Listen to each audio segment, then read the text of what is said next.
Assalamualaikum students. Hope you all are doing well. Let's move towards our today's discussion. Today we will discuss about animal cell and plant cell. As we have already discussed about cell, that cell are the basic units of living organisms. But there are some similarities and differences among the cells of different living organisms. Here we discuss about the similarities and differences between the cells of plants and animals. अब हम देखते हैं कि animals और plant के cell में कौन कौन सी साख्तें, कौन कौन से स्ट्रक्चर्स ऐसे हैं जो सेम हैं और कौन कौन सी साख्तें ऐसी हैं, कौन कौन से स्ट्रक्चर्स सिर्फ एक सेल में प्रेजेंट है जबकि दूसरे सेल में नहीं है। मतलब डिफरेंट स्ट्रक्चर्स कौन से हैं और सेम स्ट्रक्चर्स कौन से हैं। जब हमने प्लांट के सेल को माइक्रोस्कोप के नीचे देखा तो हमने देखा कि प्लांट के सेल में न्यूक्लियस एक साइड पर प्रेजेंट है और सेंटर में एक बहुत बड़ा वैक्यूल प्रेजेंट है। जबकि एनिमल के सेल में हमने देखा कि सेंटर में न्यूक्लियस है जबकि साइड्स पर बहुत छोटे छोटे वैक्यूल्स प्रेजेंट हैं और बहुत ज़्यादा तादाद में हैं। वैक्यूल बेसिकली एक स्ट्रक्चर है जिसके अंदर सेल अपना वेस्ट मटेरियल्स स्टोर करता है, यानी ऐसे मादे स्टोर करता है जिसकी सेल को ज़रूरत नहीं होती।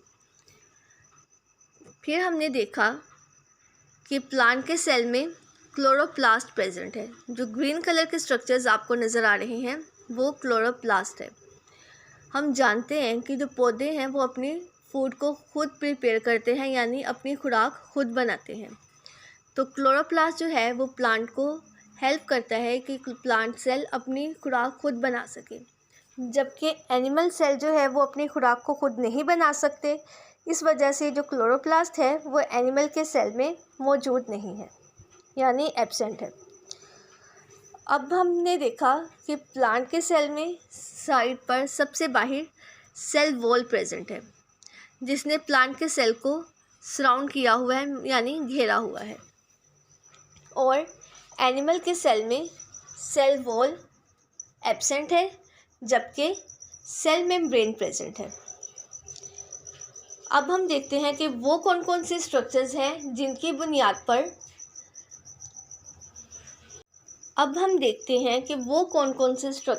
जो प्लांट और एनिमल सेल दोनों में प्रेजेंट होते हैं। तो वो है nucleus, endoplasmic reticulum, vacuole, cell membrane और माइटोकॉन्ड्रिया। जबकि वो साख्तें, वो स्ट्रक्चर्स जिनकी बुनियाद पर प्लांट और एनिमल सेल एक दूसरे से मुख्तलिफ हैं, तो वो हैं सबसे पहले न्यूक्लियस की पोजीशन, यानी न्यूक्लियस की सेल के अंदर जगह। एनिमल के सेल में न्यूक्लियस कहाँ है? सेंटर में प्रेजेंट है, जबकि पौधों के सेल में न्यूक्लियस एक साइड पर प्रेजेंट है। दूसरे नंबर पर हमारे पास आते हैं वैक्यूल की पोजीशन, वैक्यूल की जगह और वैक्यूल का साइज़। एनिमल के सेल में बहुत छोटे छोटे वैक्यूल्स प्रेजेंट हैं और सेंटर में नहीं है, यानी सेल के दरमियान में प्रेजेंट नहीं है। जबकि पौधों के सेल में क्या है कि सिर्फ एक ही वैक्यूल प्रेजेंट है जिसका साइज़ बहुत बड़ा है और वो सेल के दरमियान में मौजूद है। फिर हमने देखा कि जो क्लोरोप्लास्ट हैं वो प्लांट सेल में मौजूद हैं, जबकि एनिमल के सेल में एब्सेंट है। और सेल वॉल जो है वो भी पौधों के सेल में मौजूद है, जबकि जानवरों के सेल में एब्सेंट है। अब हम देखते हैं कि सेल वॉल और सेल मेम्ब्रेन क्या चीज़ है। सबसे पहले सेल वॉल को डिस्कस करेंगे। सेल वॉल जो है वो एक आउटर मोस्ट कवरिंग है, एक बैरूनी गुलाफ है जिसने प्लांट के सेल को सराउंड किया हुआ है। सेल वॉल बेसिकली एक बहुत ही सख्त मटेरियल सेलुलोज की बनी होती है। सेलुलोज के सख्त मटेरियल होने की वजह से सेल वॉल की एक बहुत ही हार्ड शेप आती है, जिसकी वजह से प्लांट के सेल को सेल वॉल सपोर्ट करती है और एक प्रॉपर शेप देती है। हम देखते हैं कि जो प्लांट हैं वो मूवमेंट शो नहीं करते, तो उनकी मूवमेंट ना शो करने का रीज़न क्या है कि उनके सेल को एक बहुत ही हार्ड कवरिंग ने सराउंड किया हुआ है, एक बहुत ही सख्त गुलाफ है जिसने प्लांट के सेल को घेरा हुआ है। हम देखते हैं कि जो हमारे घरों की दीवारें हैं, वॉल्स हैं, वो भी एक सख्त मटेरियल है और हमारे घर को एक शेप देती हैं। इसी तरह से जो सेल वॉल है वो भी प्लांट के सेल को सराउंड करती है और एक उसे प्रॉपर शेप देती है। सेल वॉल जो है वो एनिमल्स में एब्सेंट होती है क्योंकि एनिमल्स क्या करते हैं, मूवमेंट शो करते हैं। तो जब एनिमल्स ने मूवमेंट शो करनी हो तो उनके सेल को थोड़ी फ्लेक्सिबिलिटी चाहिए। तो ये फ्लेक्सिबिलिटी उनको तभी मिलेगी जब उनके सेल्स के सराउंडिंग में कोई सख्त चीज़, कोई सेल वॉल ना हो, तो वो मूवमेंट शो करेंगे। और इसीलिए जो सेल वॉल है वो एनिमल्स में एब्सेंट है जबकि प्लांट्स में प्रेजेंट है। अब हम देखते हैं कि सेल मेम्ब्रेन क्या है। सेल मेम्ब्रेन जो है वो भी एक आउटर मोस्ट कवरिंग है एनिमल के सेल की। सेल मेम्ब्रेन एनिमल्स और प्लांट के सेल दोनों में प्रेजेंट होती है, लेकिन डिफरेंस क्या है कि एनिमल के सेल में cell membrane outermost covering है, सबसे बाहर वाली कवरिंग है, जबकि प्लांट के सेल में सबसे पहले सेल वॉल आती है और उसके बाद सेल मेम्ब्रेन आएगी। सेल मेम्ब्रेन का फंक्शन क्या है कि सेल मेम्ब्रेन न्यूट्रिएंट्स और कुछ मटेरियल्स को अपने अंदर से गुजरने देती है, मींस मूवमेंट में हेल्प करती है मटेरियल्स की। अब सेल जो है उसको भी अपनी प्रॉपर वर्किंग के लिए फूड की ज़रूरत होती है। तो सेल मेम्ब्रेन जो है ये फूड की जो ट्रांसपोर्टेशन है वो काम है सेल मेम्ब्रेन का। सेल मेम्ब्रेन फूड को सेल के अंदर ट्रांसफ़र करती है और सेल के अंदर जो वेस्ट मटेरियल होता है उसको सेल से बाहर ट्रांसफ़र करती है। अब सेल मेम्ब्रेन के अंदर छोटे छोटे पोर्स होते हैं जिनकी मदद से ट्रांसपोर्टेशन पॉसिबल हो सकती है। सेल मेम्ब्रेन सारे मटेरियल्स को अपने अंदर से ट्रांसफ़र नहीं करती। कुछ मटेरियल्स ऐसे हैं जो सेल मेम्ब्रेन के अंदर से गुजर सकते हैं और कुछ मटेरियल्स ऐसे हैं जो सेल मेम्ब्रेन के अंदर से नहीं गुजर सकते। अब वो मटेरियल्स कौन कौन से हैं वो आप लोग अपनी हाई क्लासेस में पढ़ेंगे। अभी के लिए आप लोगों ने सिर्फ सेल मेम्ब्रेन के डेफिनेशन और इसका फंक्शन देखना है। सेल मेम्ब्रेन की डेफिनेशन क्या है कि आउटर मोस्ट कवरिंग है, बैरूनी गुलाफ है जिसने जानवरों के सेल को सराउंड किया होता है। इसके अलावा प्लांट के सेल में ये प्रेजेंट होती है next to the cell wall, का मतलब ये कि सेल वॉल के बाद प्रेजेंट होती है। और सेल मेम्ब्रेन का फंक्शन क्या है कि कंट्रोल करती है movement of material in and out of the cell, के सेल के अंदर और सेल के बाहर मादों की हरकत को कंट्रोल करती है। नेक्स्ट टॉपिक है साइटोप्लाज्म। साइटोप्लाज्म क्या होता है? साइटोप्लाज्म एक जेली लाइक मटेरियल होता है। अभी हमने प्लांट्स और एनिमल के सेल को ऑब्जर्व किया तो प्लांट और एनिमल के सेल में ये जितना भी हमें ब्लू कलर का मटेरियल नज़र आ रहा है जिसके अंदर बाकी सब स्ट्रक्चर्स प्रेजेंट हैं, इस ब्लू कलर के मटेरियल को हम कहते हैं साइटोप्लाज्म। ये जेली लाइक होता है। जिस तरह जेली क्या होती है, ना तो बहुत थिन है और ना ही बहुत थिक है, इसी तरह साइटोप्लाज्म भी ना तो बहुत थिन होगा और ना ही बहुत थिक होगा, बल्कि एक जेली लाइक स्ट्रक्चर होगा।